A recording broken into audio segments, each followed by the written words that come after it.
All right, welcome back to another fascinating episode of Managing Through a Pandemic. Our wonderful Library and Community Activities Director, Ashley Wright, is joining this morning. Thank you for joining us. Thank you for inviting me. Should we start the meeting? Yes.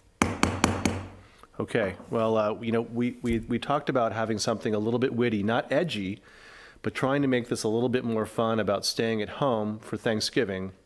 And then what happened yesterday, of course, is Governor Newsom has a new executive order, which is a limited stay-at-home order. So let's go through real fast what can and can't be done. So beginning Saturday, tomorrow, the 21st, at 10 p.m., you have to stay home until 5 a.m. There are some limited carve-outs. You can get, if you have to go to the store, you can go to the store. You can get takeout food, but other than that, you're supposed to be sheltering in place at home. So I hate to be hardcore about this, but Carmel PD will be enforcing this, and ours will not and cannot be a tepid response. We've been preaching since March about the safety of our community. We're one of the few communities on the Central Coast that has less than 5 confirmed test positives for COVID, so we're going to continue to enforce this very vigorously. So not much fun in that message, right? What else do we have? We have a special city council meeting on beach fires on Monday, the 23rd. Not a bad topic. The recommendation is to extend the beach fire pilot program for another year, and that's at 4:30, obviously done virtually. Please tune in for that. We've been forced to cancel the in-person seating of the new council, which I told you last week we were going to have at the Forest Theater. But again, because of COVID restrictions regarding the size of gatherings and the number of families, that will be done virtually as well. So again, it'll be a live feed and then recorded, but there will be no in-person seating of the council. Virtual, it'll all be virtual, obviously. And then, the biggest message, of course, is save the family dinner fight at Thanksgiving for next year. Stay home. Stay within your germ circle. Stay home. Don't leave for Thanksgiving. We can't stress that enough, and wear your mask. So it's really kind of not an upbeat message this week. No, it's not. What do you have to make us smile? What do I have to make you smile?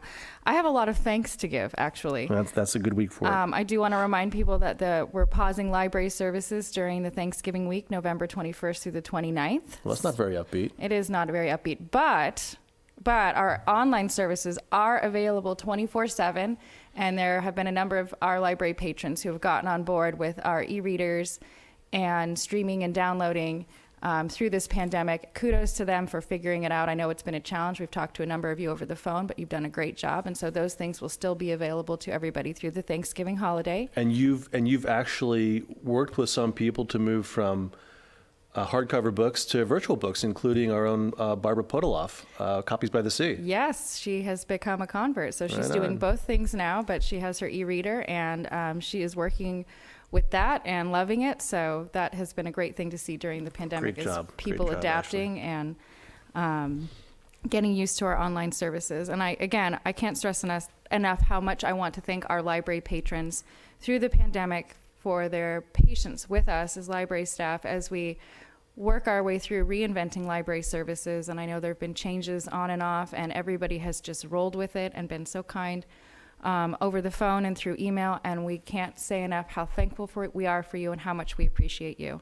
And to that end, as the Library and Community Activities Director, I want to thank all of the library staff, Terry Rodriguez, Katie O'Connell, Jeanette Campbell, Renee Martine, and Leslie Fenton for all that they do for our community behind the scenes. I know you can't see us anymore face to face, but they're there working curbside, pulling books, answering phones every morning. Just the amount of work that they do is just extraordinary, and I couldn't work with a better bunch of people. So thank you to them for all of that. And then with my other hat, with the community activities hat, again, more thanks to all of you in our community who participated in the Pumpkins on Parade campaign and picked up a free pumpkin from the Community Activities Commission at the Farmers Market. It was great to see you. It was wonderful to see all of our spooky decorations this year. Skeletons seem to be the theme, which was great. And then stay tuned in the next couple weeks for holiday lights. We're doing some special things with holiday lights, working with Meredith Knoll. Some of you may remember from council meetings, who worked on the uplighting on the Ocean Avenue medians to spotlight our tree. She did a terrific job with that, and I have no doubts that you will all be thrilled with what you see in our medians for the holiday season, as well as Devendorf Park. And then again, a reminder to wear your masks and stay home at Thanksgiving, so that we can continue to do what we do at the library and with community activities, so that we're all staying safe. Well said. You should do this weekly and take my place.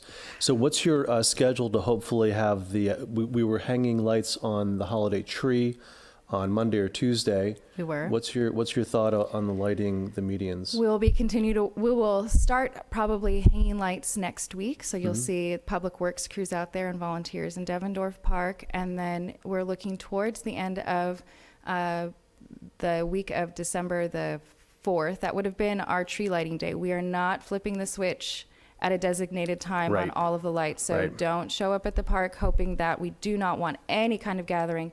The tree and the menorah will be lit at some point during that week. So keep your eyes peeled if you are taking a stroll in the evening.